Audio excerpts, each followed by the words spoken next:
have a countdown.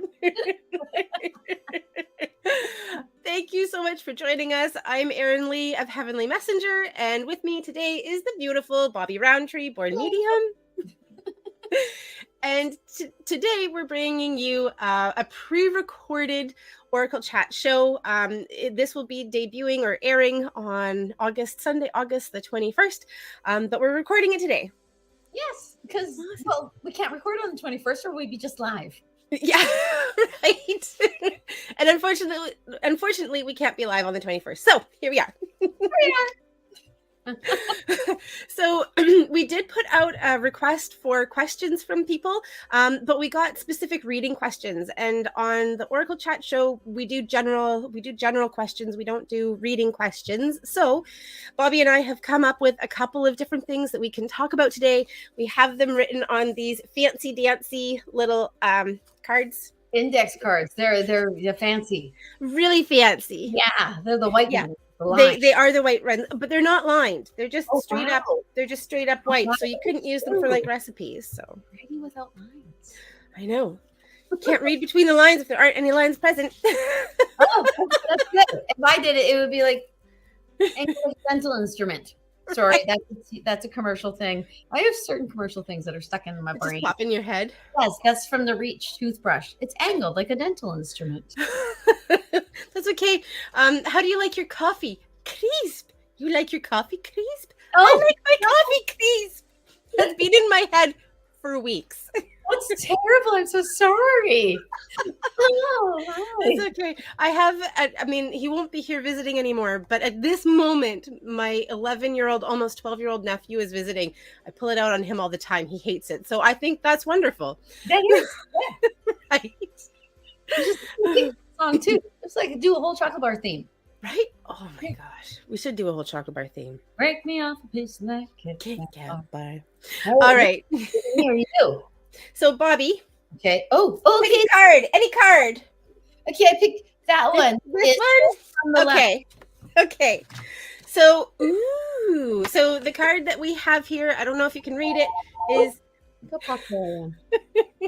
is Body, Mind, and Spirit, the trifecta of spirituality and body messaging. That's not the one I thought would be first, but okay. Just going to dive right in. Dive in. Who's starting, me or you? I think you are. Alrighty. Okay. So to me, actually, okay. Oh, sorry. It's my doctor finding out if I have COVID. Okie dokie. Okay, body, mind, and spirit. To me, that's kind of funny that my doctor happens to call when we're talking about body, mind, and spirit.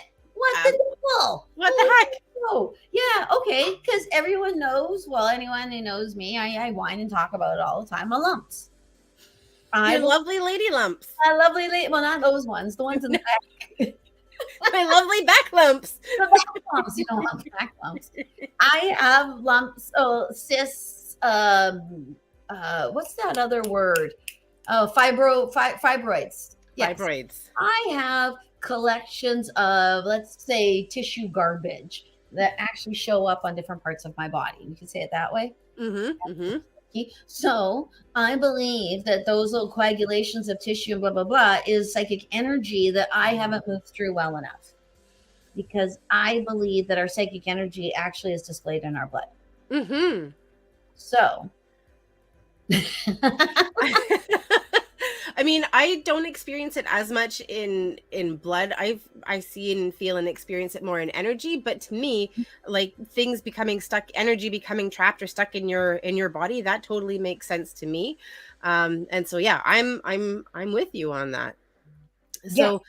So I think kind of part of what you're coming to and what you're talking about is the importance of that body, mind, and spirit connection, that we are honoring each of those, and that when we honor them properly and appropriately, then they all work well together and they function well together. Yes. And actually, yeah, the way that when you're talking about it, you see it in my head is body, mind, spirit. They're all equal importance. Mm-hmm. Tend to actually move completely into spirit. Yeah. It's almost actually what they're showing me is more that when people go from heart chakra up and they completely ignore the first three. Right. I actually call the primal or the earthly chakras. Mm-hmm. They are money, sex, and power. Mm-hmm. So concerned about here. And I find that people will go, okay, I want to ignore all of that. I want to straight into my love and see what I am and go, but they don't want to do this. Yeah. And they just said microwave society to me. Yeah. I use that one a lot. We are a microwave society. We want it now. Yes, right now. Right now, if you go to a fast food restaurant and you wait more than 10 minutes for your burger and you're going to poop your pants, you're so upset. Absolutely. Absolutely. We are not a patient society. But you're absolutely right. And one of the things that I find really interesting is when I work with people, when I work with clients, when I do Reiki, I always start at the crown because we want to end with the feet, because we want to ground the energy. So we end with the feet. And I love hanging out in these upper 4 chakras, but going into like the solar plexus, the sacral, and the root chakras, and then down into the legs and the feet, they're equally important, but I find it's more difficult for me to fully invest in them. But when I'm doing my own Reiki work, it's the heart down. Those are the favorite chakras for me to work with. And I suspect that part of it has to do with that's the area in my body, mind, and spirit that is needing the most energy and attention. Yeah. And I actually find that the more I've opened this up, the more I want to spend time here. Actually, this makes this easier to do. Yeah. So maybe that's why you guys start that with Reiki, because my intellectual self would say, well, that is the top heavy thing that I'm talking about. It leaves the trunk out. But at the same time, the leaves, if you don't have leaves, it dies. Right. Actually will die. You actually need the leaves to pull in from the sun. Oh my gosh, that makes so much more sense. Look at me learning. Just as we're talking. Yeah. But I think part of also what we're kind of talking around is the idea of spiritual bypassing. And spiritual bypassing is when we stop focusing on the things that are happening in the physical world, and we become hyper sensitive and aware to the spiritual level and to being in this spiritual place. Well, the fact of the matter is we're having this physical experience in a physical body to experience things on a body level. Yeah, that's absolutely true. Otherwise, you'd be dead. Indeed. Yeah, I have to get reminded of that all the time because I spend so much time on the other side that I actually become more obsessed about what's going to happen when I die and what I'm actually doing what I do here, all I think about is how is this going to look later? Right. What are they going to say to me about this? Right. I get a little too focused there. So I agree with you. Yeah. Absolutely agree with you. Now, I find too in my readings that I will see people's troubles in their bodies. I will say to someone, do you have an unhappy lower back? Because and I'll actually see the chakras actually in the owie. So do you see that as well? I don't see it as much. I feel it. So, I mean, clairsentience is one of my primary ways that I receive messages. And so I'll feel it and experience it in my body, particularly if it is in areas of my body where I've experienced pain myself, then it hits me really quickly. And it's like, oh, I know that. And I'm sorry for you. Yeah. That's so funny because they reminder pain. Yeah. Because then there's the other thing with the pain and the expectation, things like that. It's almost like a different topic. But it's the topic. Yeah. Makes some sort of sense. Yeah. Yeah. And I think actually a little part of me, because I need to justify what happens to a positive. Because when my physical things first started happening, I went into victim. Right. Oh my gosh, did I ever go into victim? Why me? Beat the lap up. Things like that. Well, I think that's often a really natural progression. Absolutely, because you're shocked and surprised, and it's like, whoa, I didn't, and now I'm sad about that. Yeah, and what was I not doing, or what was I doing that caused this? I mean, we live in a very cause and effect society, right? If you're experiencing something, then something must have been done to cause it in the first place. So it's true. So very, very true. We are causing, and because I always think that too. Yeah, karma. Yeah, that sounded weird. It's karma, what I said. Very strange. I don't know why it sounded so weird. But yeah, okay, that makes perfect sense. All right. Mhm. What about you? Do you actually experience physical reminders of your spirituality? Yes. Yeah, I do. I mean, on lots of different levels. I've recently been experiencing pain in my body that is unlike pain that I've experienced in the past. So, I mean, I have experienced a lot of pain in my body, and actually, I'm just going to segue for just a moment. I think part of the reason that people can gravitate towards focusing on the upper chakras, on that spiritual awareness and connection, is Mhm. because it is physically uncomfortable to live in their bodies. Yeah, Oh, there can be a significant amount of pain, and often, I think often for people, particularly if you're clairsentient, because one of the ways that we receive messages is through our physical body. If your body is in a lot of pain and you have the opportunity to go up and connect with spiritual, with God, source, universe, whatever your belief system is, it is so light and fluffy up there. It is so comfortable to be up there. It's just like a gift. It's like a vacation. mhm. Why would I want to come back down into my body that hurts? Yeah, yeah, and So, sometimes actually memories are in there too. mm-hmm, Yeah. mm-hmm. So yeah, so I certainly have experienced a lot of pain in my body from a spiritual level. I am currently experiencing new pain in my body for that reason too. Yeah. And I think it's new lessons to, okay, well, what do I need to learn about this? What do I need to focus on? But yeah, it can be really easy to go into that why me place, or why this again? Yeah, yeah, absolutely. And for me, actually, what I've learned within it Hmm. is that my spirituality does not end within here. Hmm. Actually needs to transfer into my body. And it might actually even be that's my experience. Hmm. Me, it abs because when I first went into this, I went in as a yogi. Right. I was what I was, but being a yogi actually led me to being able to find a sense of control with what I was Hmm. already in the body. Yeah. So I actually think it's must be part of my pattern and my path. Hmm. My belief is that with to have all in complete alignment, Hmm. when you treat all three needs to be in complete alignment. Absolutely. I find that people can focus very, very, very, very much on, okay, I'm going to open my chakras, I'm going to do this spiritually, blah, blah, blah. And then when I say to them, okay, we want to add a physical component now. We want to, Hmm. and they look at me and say, I can't do yoga. And I think, yeah, can you sit? Yoga. That's all I'm doing. I'm just sitting and realigning my spine and allowing the energy to move through me. Hmm. Because that's anyway. Yeah. So I believe that maybe it's part of my journey that it's boom, boom, boom, has to be boom, boom, boom. And as soon as I get off track, they give me crap. Yep. Mentally, I'm Yep. constantly putting in new knowledge. Well, and it forces you to slow down, and it forces you to come into that new balance, because one of the things that I find is I go through phases where I'm really taking care of myself physically, mentally, and emotionally. Yeah. And sometimes you start to get a little bit sloppy with it. And you let things go. Yeah. Yeah, because things are going so well. You're like, oh, I can detour off of the straight and narrow for a little while, and then no, you cannot. No, you cannot. Yeah, it's like a cheat day. But who are you Right. cheating on? But it becomes more like cheat week and cheat month. Yeah. I actually, as a young woman, Mhm. like young woman, because we didn't have phones or anything like that, we played solitaire. Right? I would cheat. I would You, cheat at solitaire. What are you doing?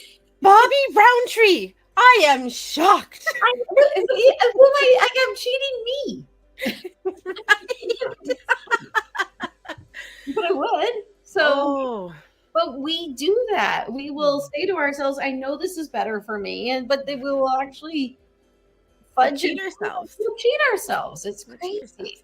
So, So I mean, one of the things that we talked about on our live show yesterday was self-care and proactive care. One of our fabulous Aurelians, Orachellians.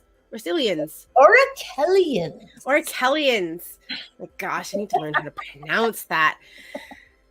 One of our fabulous Orchellians suggested, as we were talking about it, preventative care, and I think that's really important, Yes. and a wonderful way to work on that balance in body, mind, and spirit is preventative care, making sure that you're taking care of yourself just as part of your natural routine, as opposed to coming to a point where you need to focus on self-care because you've let things spiral out of control. Yeah, because then you're damage control. Exactly. Yeah. Then you've Exactly. got past Yeah. what you actually were and gone and taking yourself into a bit of a ditch. Yeah. And Ditch. I mean, if we look at a bigger societal level as well, if we look at our medical healthcare system, that's where medical health really, really does well. If you've got, if you're having a heart attack, or you've cut a limb off, or you're having a stroke, like, medical Western healthcare, it is there. That is its place to shine. Yeah. But preventative is not as much of a focus. So it makes sense that as a society, we would look at self-care as being the thing that we do once we're already really hurt or already in a really bad place, instead of saying, hey, let's prevent ourselves from getting there in the first place. Well, and even like just on top of that, as a society, we seem to put mental difficulties in with, just, we can't help you. You're all messed up. Yeah. There's something actually quite wrong with you, rather than, oh, okie dokie, this is maybe something that you're working through. Yeah. Like body, when your body sometimes goes through stuff, you can listen to a doctor, and a doctor say, well, you're ill, it will happen. As you get older, this will happen, blah, blah, blah. Nobody says that about the personality things that you start to go through. When you're a teenager, you're going to go insane. You're going to be absolutely, completely, and totally garnered by all your emotions and feelings, and everything's going to feel so much worse. And it's going to be awful. Yeah. They tell kids this at 13. This is for 5 years. Just get ready. Just get ready. Something. It gets better. Well, I have to say, I'm glad that they're starting to tell kids that, rather than what I was told when I was a teenager in the depths of depression. And people kept telling me that these were the best years of my life. And all I could think was, if this is the best that life has to offer, get me out of here. I'm done. A crazy person thought adolescence is right. Life. Looking back on it, I suspect that it was more from the perspective of not having to have a job, because I had parents who were able to provide for me, and not having to worry about where my next meal came from, and those types of things. But when you're a severely depressed teenager, those aren't the things that you're necessarily grateful for in the moment. No, actually, you don't have that sort of reference point. Really. And actually, even what you described, those are the things that make life worth living, in my opinion. Right. That strive, that movement forward, that I can with this, and maybe I can bring some people along with me, and if we work together, things like that. That's things get better. Yeah, absolutely. Stuck in here. That's adolescence. Yeah. Adolescence is a crazy time. Yeah, it's a crazy time. Have we beaten this subject to death? I think we have. Shall we go on to our next card? Oh, hold on. I'm going to shuffle them. Okay. Yeah, because it'll make a massive difference. Okay, hold on. I'm trying to fan them out really nicely for you. Any card. I am picking the third from your left. Oh, so my left is over here. That's great. Yes, very good. You can do it like this.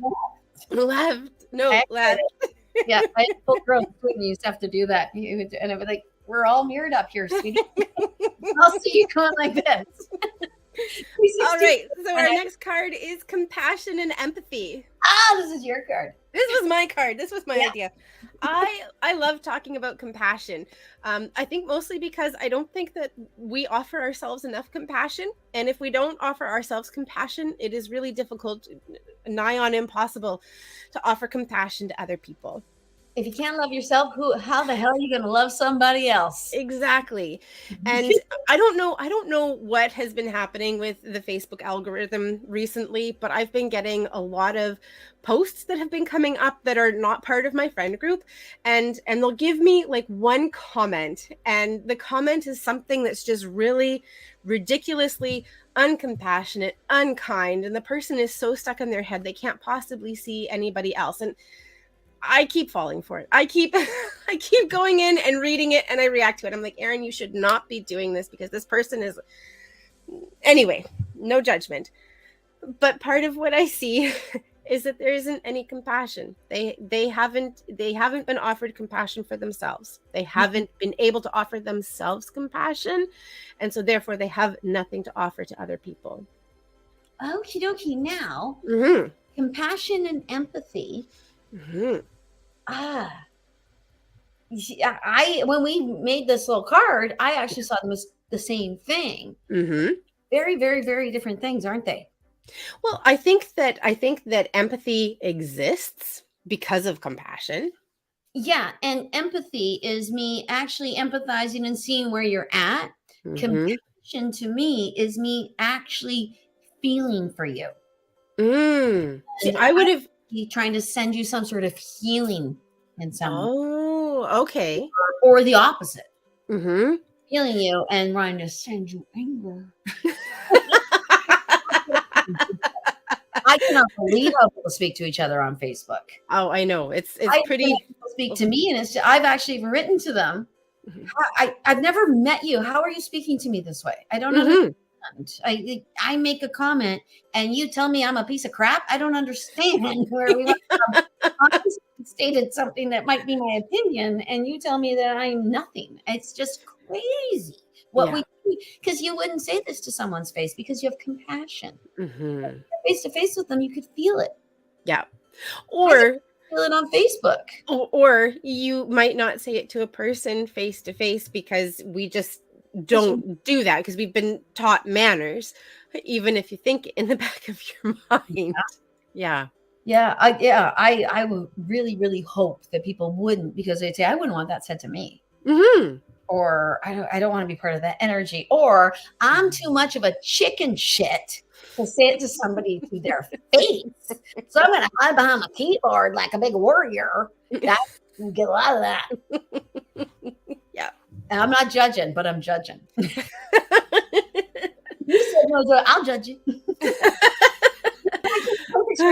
Facebook, don't do that. You're spit in your own face. Have you ever watched someone you love in one of those? In one of those chats? No, I haven't. Oh, I have. I can see that. I can see that for you. See what it does to the other person. Yeah. You can see them going to check to see if there's been a response from this perfect stranger that they're having this horrifically gut-wrenching argument with. Compassion for yourself in that. No compassion for the other person. And you know what? There's no compassion for yourself because you are the other person. That's my feeling. Sorry, see, I'm passionate about compassion. You are. I didn't realize how passionate I was about it. And I mean, to me, compassion is coming to somebody without judgment and seeing that they are hopefully doing the best that they can with the resources that they have, recognizing that we're all on different places in our journey and that there's no one that is better or worse than, but for me, that's what compassion is. Yeah, it could even transfer into, like, you see that somebody is upset about something and you think, I'm glad that happened. It was a good thing. But I must be compassionate with you and hide my true feelings. So I'm going to share a story with you. Okay. I had a really close friend of mine was a counselor, and I drove down to Victoria to see her. And on my way, this idiot in my head, this person was an idiot, jumped from my lane, cut somebody off in the right-hand lane to make a really quick turn right. And they could have done it very differently. They almost caused 2 car accidents while they were doing it. And all I could think in my mind at that moment was that if that person had died, they would have deserved it. And I was relating this to my friend. And as I finished, she said, Erin, I think you need a break because 1, that's not you. and 2, that's a really extreme response to have. There is obviously so much pressure and stress in your life that instead of focusing on that, you found that outlet in that other person. And I'm like, wow. So in that moment, what I needed to offer was compassion to myself in order to be able to have compassion for that other person. I am really surprised you didn't say to your friends, oh, shut your face. Well, she was very true. Like, it was very right. true. Oh no, I That think she's right too. because that's not who I am as a person. Like, I really do not generally get angry. And if I'm getting angry, there is something that's really out of alignment and out of balance, either in the situation that I'm in or in myself. Yeah, I agree. I agree completely, because actually whenever I see especially young people doing something silly, Mm-hmm. I think I was dumb as a stump when I was young, and I have children Mm-hmm. that age, and I have passion for them, and I know that they're just trying to make their way. Exactly. When I see someone in their age group doing something dumb, I know they're just trying to make their way. Yeah. Yes, and very often I'll insert myself in ways like that. I think every person who's my children's age is my child. Yeah, but to go to the extreme and to say that person would have deserved to have died, that's really extreme, right? Yes, that's very angry. Yeah. Yes. And it's not something I haven't heard. I'll let you know that.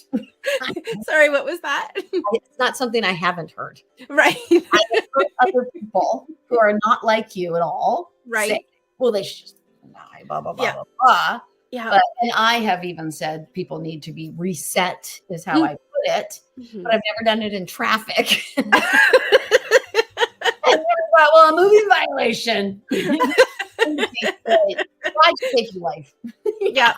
Yeah. And you know, again, I think all of it comes back down to compassion. Again, like if I had been more compassionate with myself and taken care of myself, I wouldn't have become upset with that person's actions. If that person had slowed down and become compassionate with themselves, they probably would have then had awareness of the other people around them and not been a dingbat. So yeah. And maybe that person just received a phone call from somebody and they have to get to them right away. You don't know what's going on. Don't know. So many variables that you could have in there. And yeah, but I told you, yeah. I understand the story and I understand you saying what you've said. So, wow, what a friend to bring that out. Like, that's a good friend. Right? You're like that. Yeah. To really be able to say, hey, like, that is not your usual. And yeah. I don't think that I have anyone in my life that could do that. Well, besides you, possibly. Yeah, I will definitely do that. No, you would definitely do that for me. Yeah, and I know my kids would. Yeah, because they hold you accountable. Yeah, don't they? Oh, yeah. Okay. Compassion. Wow. That's a tough one. I really believe that is something we are sorely lacking in the last years.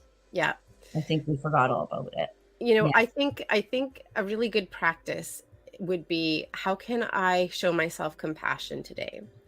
And how can I show others around me compassion today? That's a really good one. Absolutely.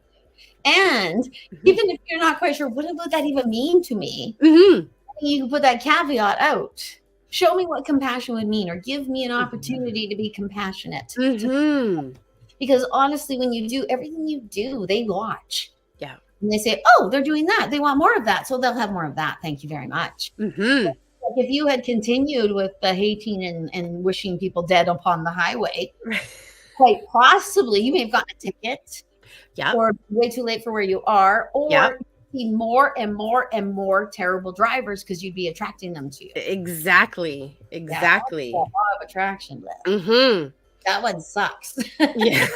Yes, it does. I don't want to think about. Oh my God. All I want to do is think about it. It's like you can't have chocolate. Oh, well, I want chocolate now.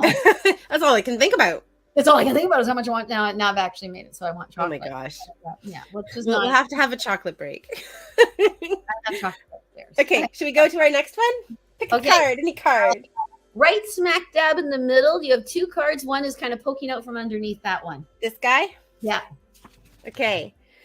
Ooh, transference of names, contacts, and worship, etc. Now this was Bobbi's question, so you're gonna set it up. This one actually bothered me. Well, it didn't bother me. This one was in my mind last night when we were talking, because you have so much great information about the angelic realm and angels and such. And very, very often I recognize names. Put out names, and very often too, because I believe in gods and goddesses. I actually believe that, and I put them, They're not. It's okay. All right. So I always maintain and say that they've always actually closed the door on me just after the angelic realm. They like put like a trap door. Yeah. But when the world was going through a difference, I opened up much more like everybody else did. Closed back. Anyway, so in that opening, I actually saw through the trap door a little bit. Saw what I call the gods and goddesses, which are higher beings. That's what they want me to call them. I call angels ascended beings quite often. I kind of see them not the same in any way, shape, or form, but an intermingle sort of idea. And often they have similar or the same names. Interesting. So I'm just going to kind of backpedal on one of the things I'm calling angels ascended beings. Yeah. Okay.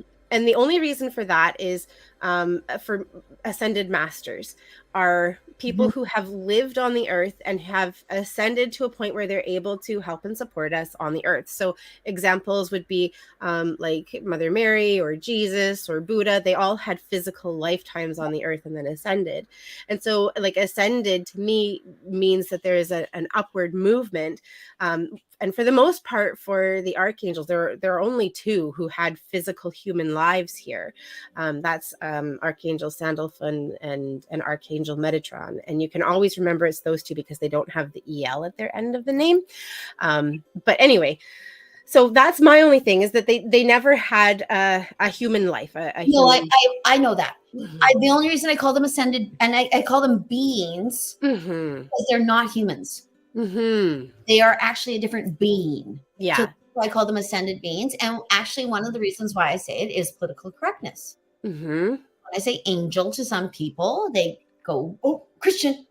And they think that I'm talking about the Bible and the God construct and all of that, which I actually use the term God too. That kind of makes people, and I say, okay, you might say source of universe. Yep. I usually see it as an umbrella. Yeah. I'm not talking about Michelangelo's God in creation. No. But I am talking about the idea that God personifies. So, and I mean, human forms. For me, just to kind of piggyback onto that, things like in Christian religions, they will say, I'll pray for you. But in the spiritual world and realm, we might say, sending you love and light. The intentions there are exactly the same. They're just different words. Yeah, I actually even see prayer and meditation as the same thing. Yeah. And I see that actually because of Hildegard of Bingen. Oh, tell me about this. Bingen was a nun. Years and years and years, like a century ago, about her musings with God. Interesting. Called them meditations with God. I think they're called meditations with God, something of that form. And she calls them her meditations. And nuns will actually, only I know this from TV, call it meditation time. So I've actually always seen my meditation as me connecting with the spirit world, angels, God, and everyone else. And then I see myself as working with spirit guides and people from the other side because I'm in the human realm. Right. And they're overseeing me. Cool. I love that. That's a really cool experience. Yeah, I guess so. They're human. We're just fettered by the mind. But they are still human beings. That's why they're our guides. If angels were our guides, that's kind of like a teacher trying to tell a toddler how to pick their nose. Like, a toddler knows how to pick their nose. If we threw a little, no, we don't pick our nose. I don't know, British. Do you have British angels? I don't know. I don't think so. No. Right, androgynous. Their voices are very androgynous. And they are androgynous and light. And I don't see them as owning wings. I see them as having light energy that comes out their backs that allows them to move about as well at will. Wings? No, I don't actually see wings, but at the same time, I do love the energy of the idea of wings. I love the wing. Yeah. Yeah, but yeah, I'm absolutely the same. It is definitely more of an energy. I don't know that I would necessarily say that it helps them to move. I think that probably that's the human mind trying to say that they would need something other than what they already are to move. And that's where the wings probably came in, because we saw birds, and that would help them to move as well. That's right, too. Birds fly, so so wings, because they move without walking. So that's what makes sense to us. Exactly. Yeah, I think it's really interesting what we put on things in order for ourselves to understand them, because birds we have a context for, and they have wings that flap that allow them to move. We don't have like a context for an energy body that just moves on its own. Yeah, because we don't even see ourselves as being able to do it, yet we can. Transcendental meditation, remote viewing. Just, well, I'll see you in your dreams. Yeah. Which is something my husband and I say to each other. Yeah. And I believe I go in there and now my brain is going to the original name that we spoke of. Yes. All right. I don't want to go to find the book, but I might take too long to find the book. Okay. I talked about it yesterday, actually, on our live feed, didn't I? Yeah, we talked about Archangel. I think we were on the live feed yesterday. Yeah, that's funny, because I was thinking, did I say that in front of everyone, or did I just say that to Erin? And then I thought, wow, I wonder if I actually said that in front of everyone. Because when we do the live feeds, yeah, and also when we do our live feeds, we'll talk for a couple of minutes before we do it, because we meet at like 3:15. Yeah. And then, like the other day, we ended up talking for like an hour and a half after. So did we share it on the live feed, or was that just us talking? So I'll rekindle it a little bit. Uh-huh. So when I met my spirit guides, I met my first one named Erin. Yeah. The boy one, Aaron. Okay, we'll forgive you. Aaron, something like, it was like, there's too many consonants, I can't do that. And he said Aaron, he squished it all together. And I call him a he, because the personification came in a very male and testosterone-y kind of way. It was the first one I met, kind of pulled me out. It was what I needed. It was the kind of person I needed. Then the next one I met, I kind of saw her as my higher self. And I think people were, anyway, my daughter was obsessed with Ariel. Little Mermaid. The Little Mermaid. So when the name Ariel came to me, I thought, oh, well, I must be associating the two. I'm just going to go with that right now. It's the first thing I hear, and it's easy to say, and she doesn't care what I call her. Yeah. Then I found a book. Not then, 15 years, 20 years later. Yeah. A book called The Aerial Transmissions. Oh, cool. And it is, I talk very much about, there's a used bookstore here in town where I go when they tell me you need a book, there's a book, because I'm constantly reading. I have a voracious appetite for stuff. So I go and I went to my shelf, and quite often the book that I need is actually sideways. So I'm just taking it out and putting it on top of the other books. And so I'll always grab that book, and it was The Aerial Transmissions. And I was like, what the devil? Reading it, and I haven't finished it. And I'm actually, when I first started reading, I was absolutely blown away. I thought, oh my God, this is her. This is the person who I call my higher self. This. Oh my gosh. I was freaking out. I've only read the first 3 chapters because it's blowing my mind too much. And I find I get drawn towards things when I'm supposed to know them, and I know them for a certain. I read a little bit, and then I'm supposed to resonate, and then go to the next little bit, because otherwise you kind of forget what you just learned. Yeah. Yeah, that absolutely makes sense. So then, my beautiful friend Erin here starts talking about Archangel Ariel. So, is it the same lady? Is she actually appearing like a higher self to me? Is she actually what this book author actually sees as being an alien?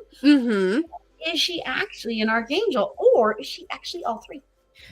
Absolutely. And I mean, when we first started talking about this before we started recording the live, it reminded me of Archangel Haniel, who comes through with a very light blue energy. She is very highly connected to women and to the moon and to intuition and compassion and finding the beauty in things. She's not just like you. Yeah. Thank you. but pardon me, but her energy also feels very similar to me to Mother Mary, and there's a lot of overlap that they have there. They are both very loving, very nurturing, very compassionate, very gentle. Yes, And the goddess. and the goddess. Is there a goddess Haniel too? I don't know about the name Haniel, Okay, but the yeah. goddess I actually associate with Mother Mary because she gives birth to Kronos. Oh, Sacrifice for the good of the people.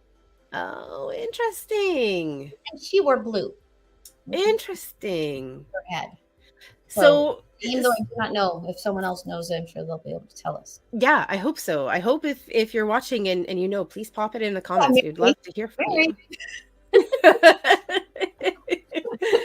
Yeah. Watch a recorded one of us. So yeah, I wouldn't be surprised if the energy is represented in many different ways. I mean, Mother Mary would have been somebody who lived on the earth and who ascended, who embodied that energy. And we have angel and we have goddess. And so are they all one, or are they all, could they actually be of the same honestly, this is what I see. Mm-hmm. Same power source. Mm-hmm. Actually, the energies that come off, if you were to use Mary as our example, Yeah. if she was actually the goddess and then actually got the moniker of Mary and then moved into Archangel Haniel as well, and she actually is the main source, but these are offshoots of her, would that actually even be a possibility? That could be a possibility. I mean, I think that Haniel as an archangel was experienced before Mother Mary would have been born. So I just don't know, like, but I think went to another place too. Yes. Like when okay, so the idea in my head is that we have several different types of religions and belief systems because we have several different types of minds and personalities on our planet. And everyone actually needs to believe in something that's larger than themselves, but we all aren't supposed to believe the same thing because we're all different. So what if, because I often get told that I'm going straight to hell, I'm going to burn in a sea of fire, blah, blah, blah, blah, blah, blah, because I am talking to what people see as demons. Right. But if they're just monikering that as demons, but it's the exact same thing that they're talking to, is just personified in a different way to actually live into, maybe it's just one actual source of one energy that has represented itself in different ways. Yeah, because there's so many of us. Oh, I almost don't think that's enough. Yeah. Well, I mean, when you say that, I'm reminded of something that I read of Deepak Chopra's, and he said, sorry, I love Deepak Chopra. I know. One of the things that he said is the way that different religions in different areas of the world experience God is quite different. Like in Western and in Christian, we see the God as being like the father or being the mother, having like a parental role, where in a lot of Eastern religions, God is seen more as a partner or like a lover. And what it really made me realize, like it was this big aha moment that I had, was to my parents, I'm their daughter; to my siblings, I'm their sister, I'm a friend, I can be a partner. It doesn't change who I am or what I'm able to do. It's just the relationship that I have with these people is all completely different. Yeah. Right? You totally blew my mind when you said that, because it's so simple. Correct. Right? Yes, that is actually even the personification of the thing that I said, but put much more plainly and easier for folks to understand.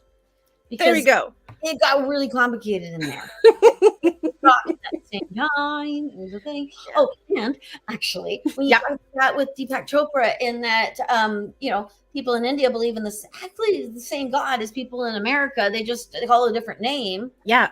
What if, when we talk about in the ancient times, when people said, okay, this God actually walked with us, they were blah, blah, blah, blah, what if that was the same thing too? Yeah. What if that was the embodiment of? Yeah. Yeah, and then that goes to, who are they? It totally makes me understand why people start to see them as alien beings that came down, that are guardian kinds of alien beings that we're just okay. Yeah, when I go into that, then I hear the penal colony. Oh my God! I see Earth as a penal colony. Right. I could certainly see that too. Yeah. Play with souls. They need to get their poop together. Yeah. Which, yeah.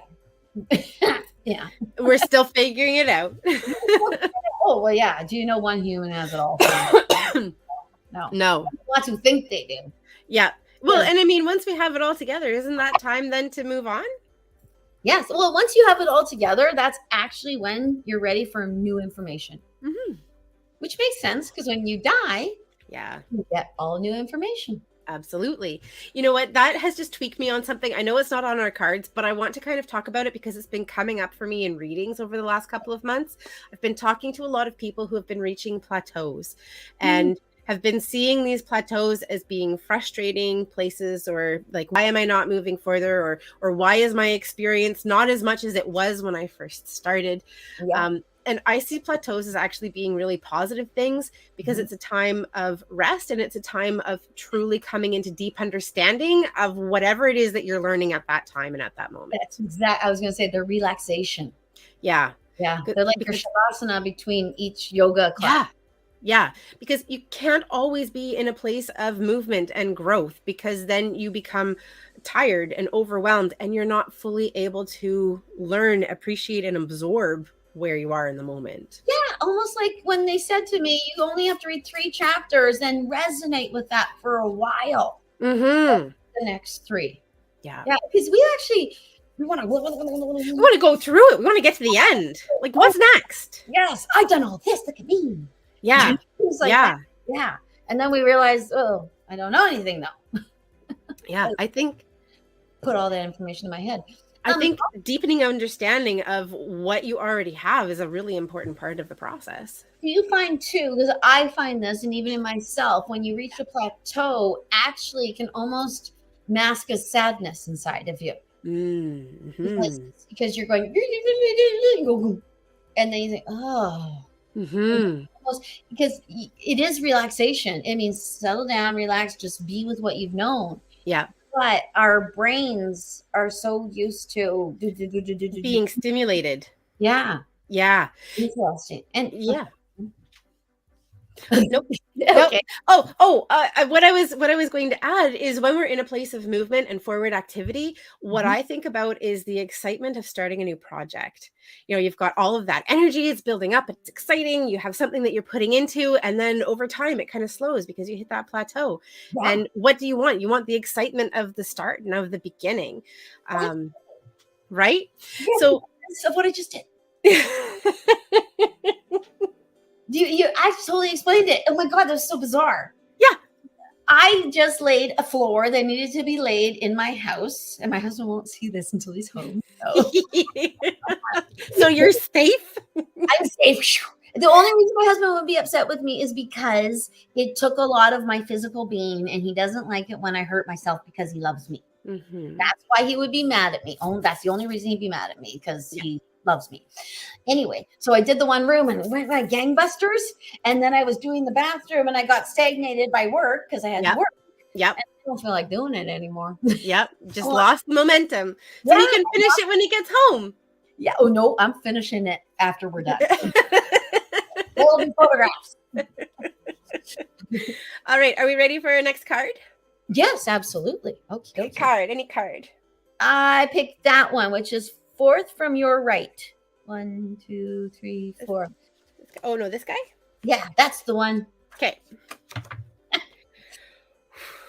We have Death of Animals. Oh.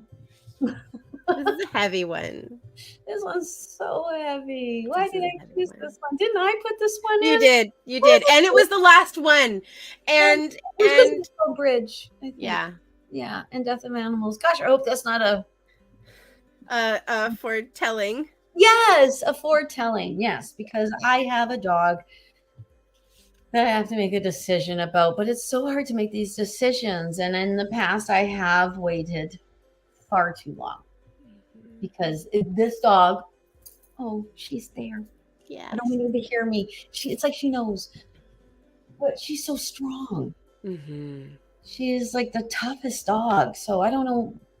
And she can barely walk. So, part of what I'm wondering is in the same way that we ask our deceased loved ones to give us a sign to show us that they're around. Can you ask her higher self to let you know when it's time? Yeah, I guess I can. I've asked her body, Mm-hmm. said when she does this, then they'll know. Yeah. It's well, I actually believe that someone should invent something where you stick it up a dog's butt and it gives you a full barometer of actually how they're feeling. I'm sure dogs would be happy with it. I was just gonna say it just flashed into my mind like the high heels were obviously invented by men because no woman would ever invent them. And as soon as you said that, I'm like, yeah, human definitely invented that. No way a dog would invent that. Yeah, no, we did not invent the rectal diagnostic. Lily, I am so sorry. I hope that you give your mom the sign long before she comes up with the rectal diagnostic. Okay, and then so when she is gone, what happens? How do you we were talking about popcorn before. Yeah. Yeah, popcorn. Popcorn was Erin's puppy dog that shuffled off to Buffalo. Yeah, she crossed over to the other side. Oh, Buffalo was in heaven. Did you say there are no buffalo in heaven? No, shuffled off the buffalo. I said, I hope Buffalo isn't heaven. Oh, okay. Heaven? Buffalo. It's a great word, eh? Buffalo. Yeah, buffalo, it is a neat word. It is a great word. Say a lot. Buffalo. Yeah. So do you ever get visits from Popcorn? I do. So Popcorn was my childhood dog. We got her when I was 11 and she lived for almost 18 years. She was literally like 2 months from her 18th birthday when we had to put her down. So she lived a long time. And she lived with my parents. And about 4 years after she passed, my mom keeps a very clean home, particularly in her bedroom. And right in the middle of her floor in the bedroom was this little ball of popcorn fluff. There's physically no way that my mom would have still had popcorn fluff in her room, partly because she's meticulously clean and also because popcorn wasn't allowed in their room. So there was this little bit of popcorn fluff. Okay, what the heck is popcorn fluff? No. That part of it. Okay, so popcorn fluff is bits of popcorn. Like not the food, like a little bit of her fur. Yeah. Yeah, like a little bit of her hair. She was a Maltipoo, so she had hair. She didn't have fur. Yeah. So yeah, little bit of popcorn fluff. But she also wore a collar and it would jingle, like it was her tags, and they would jingle. So sometimes I'll hear the jingling of her tags, or she'll pop into my head, or I'll see her, I'll be reminded of her. And yeah, so no, she definitely comes to visit. Yeah, I hear Angel barking. Do you? And she's in our backyard. So I went through a horrible time. Yeah. Oh my God, we were premature on that. Yeah. Oh my God, I have to go get her. Oh my God. And I had to stop myself. You quadruple checked. Everybody checked. Do not go dig up your dog. I had to tell myself. I guess, anyway, because we lost Angel at the beginning of the pandemic. Mm-hmm. We lost Cash. And I know though, because when I had a dog like Lily, I had a Rottweiler, Tiberius, who I was obsessed with. Mm-hmm. Absolutely obsessed with. Anyone who had an early reading with me met Tiberius, whether they liked him or not. And Tiberius, it was like Lily. I couldn't let him go. He was actually just defecating without knowing. Mm-hmm. I would look over and say, "Who pooed?" Yeah, it wasn't me. It was him. When I had a dream, and my other 2 Rottweilers that I had before Tiberius, actually I had 3, and one came to me and she was barking at me. And all I could hear was, "We want him. Yeah, he needs to be in our pack. We need him. It's his time." Mm-hmm. I was keeping him from them. Mm-hmm. Telling me from my whole pack of. I have like a pack of wild dogs on the other side. I'm not surprised, given the number you have here, that you have a pile of them on the other side. I have probably 7 dogs on the other side. So I'm a prolific dog owner. Love my dog. Yeah. And so, and 4 of them are Rotties. 4 big Rotties. Yeah. So maybe that's what will happen. Mm-hmm. I believe very strongly that they're all together, like my loved ones, that they're connected through the me part of it, but then I know that they go to family members because my dad always tells me, do not give me another dog. Because between me and my sister, holy Hannah. He has a lot of babies up there to take care of. Yeah, and they do show me, and I've had dogs come through as actual. Do you ever have animals come through? Not really, but again, that's not my forte. Mediumship isn't really my thing. Sometimes people will ask about them, and so I'll ask and I can connect with them, but they don't come through for me as if they're like waiting there generally. Yeah, I actually hear that they'll come through the angel saying, yes, the dog is here. The dog seems fine. I don't want to touch it.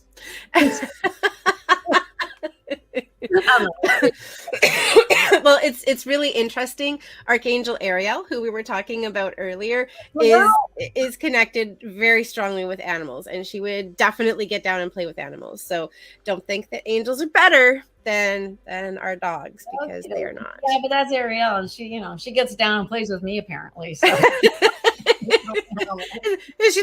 Well, how do you know she's playing with you and not playing with the dogs? Well, I'm kidding. If you can't laugh and play. I know. I did go through a little lack of self-importance. Oh dear. Was there anything else that you wanted to talk about with puppers and animals? With animals and puppers? I don't know. I think that kind of covers it. Again, in my head, I hear Rainbow Bridge. Okay, let's talk about Rainbow Bridge. Yeah, because people associate Rainbow Bridge with the crossing of an animal. How did that start? Where did that come from? Is it a poem? What? I don't understand. Because we all go on the Rainbow Bridge. Rainbow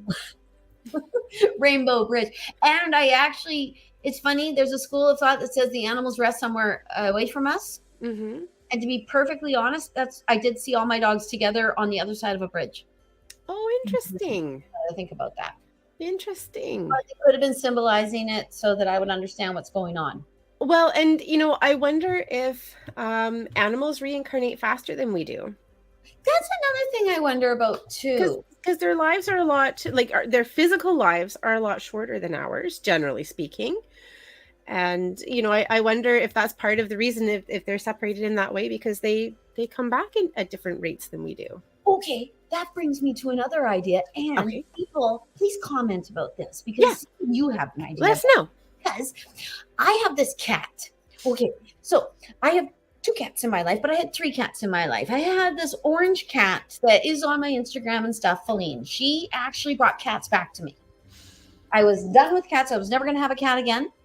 And then this cat came into my life, and I have never seen a cat that is more sweet and docile. I never saw this cat bite any, never bite, never scratch, never anything. Actually punched Cassidy in the face once, but but she actually punched Cassidy in the eye. Anyway, it was hilarious. So Feline, my wonderful, beautiful girl, died during the California fires. As well. She died probably about 3 or 4 months after Angel. Oh. And they were thick as thieves, those two. Angel used to hump Feline while Feline ate. Let Angel know. It's a good time. Still, let me hump you. Anyway, so my daughter's cat has this other cat from the neighborhood who follows her around. Interesting.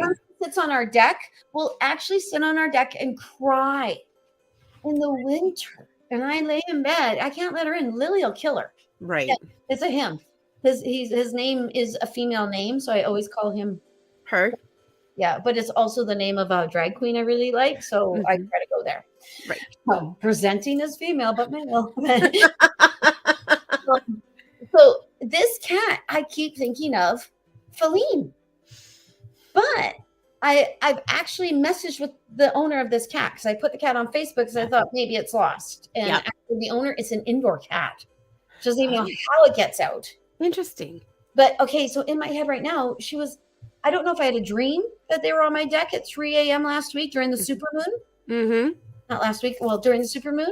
Yeah. Or if I dreamt that they were on my deck. And the meow is so loud I can hear it from my bed. Wow. Yeah. So where does this cat come? And my cat, Marie, will not fight this cat. No cat can come onto our yard because Marie will tear it to pieces because she's and she's big. But she will actually go face to face with Evie. That's the name. So now I've given away which drag queen it is. Anyway, sorry, there's lots of different names, but there's one Evie. Anyway, so yeah, she's gone nose to nose with this cat. So what is it, Erin? Is this cat Feline taking over this cat?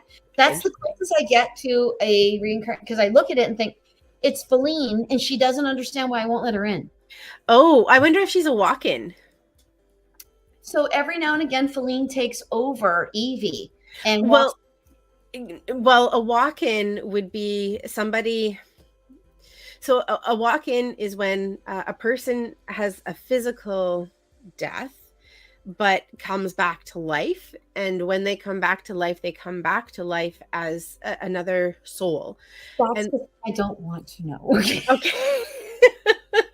I think Feline is watching me look at her and say, you can't come in my house. Mm-hmm. That's my fear. Mm-hmm. That's entirely my fear, that it actually is Feline in this poor kitty cat. Yeah. So I'd like to believe that's not real. Well, it might not be real here, but walk-ins are a real thing. But as I said, that might not be the case here. It sure feels like it, though. Yeah. I so feel. Oh wow. Well, I don't know what to do with that information. Well, Feline has a second mom now. Has a new home now. Do you feel Feline on the other side? Yeah. I believe I do. I see her with Angel. Yeah. And she is as she was. She's just sitting in the way background, hoping no one notices her. Yeah. Because that's what she would sit like in the backgrounds of everywhere in the house. Yeah. Because she'd rather observe everyone in the house. Right. Than bothered by everyone. Right. Well, that's smart, Feline. I like that. Brilliant. God, she was one. She lived to be almost 14 years old. So that's really old for a cat. She and Angel were babies together. Yeah. Oh, I loved Angel. She was such a sweet puppers. He was such a sweet puppers. And I used to crate her when she was a little puppy. And I didn't know once when I crated Angel that Feline was already in there. When we came home and Angel started barking, and I guess she woke up Feline. Turned to tears really quickly. Oh no! As fast as I could. It was gonna play with a cat. So. Oh my gosh! I can imagine it. I can imagine it.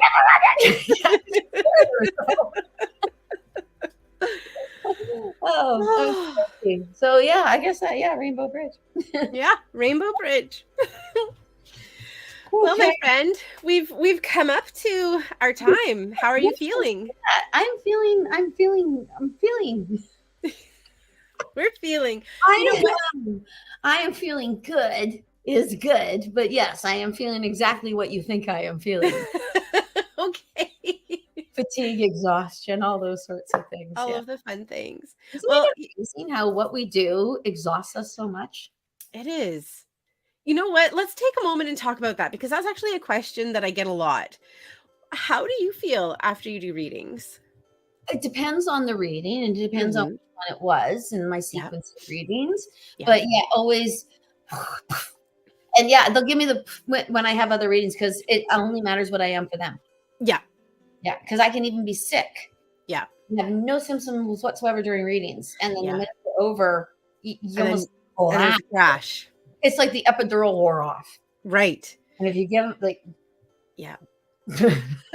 Well, I mean, for me, it's almost like being in that high type of place. I mean, particularly what's flashing in is the experience I used to have at fairs and shows, doing readings at shows. And at the end of a fair where you might have done like 15 or more readings, it is a significant dropout, and like you need to pay attention to the body again.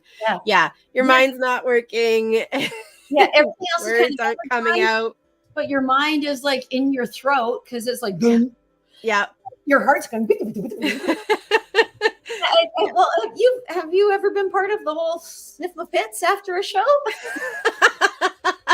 I have not, but I've heard of it. You have so much energy that She gets so sweaty. Oh, there are times when I will be coming up the stairs after my readings, and my husband will say, "Was it a big day? Can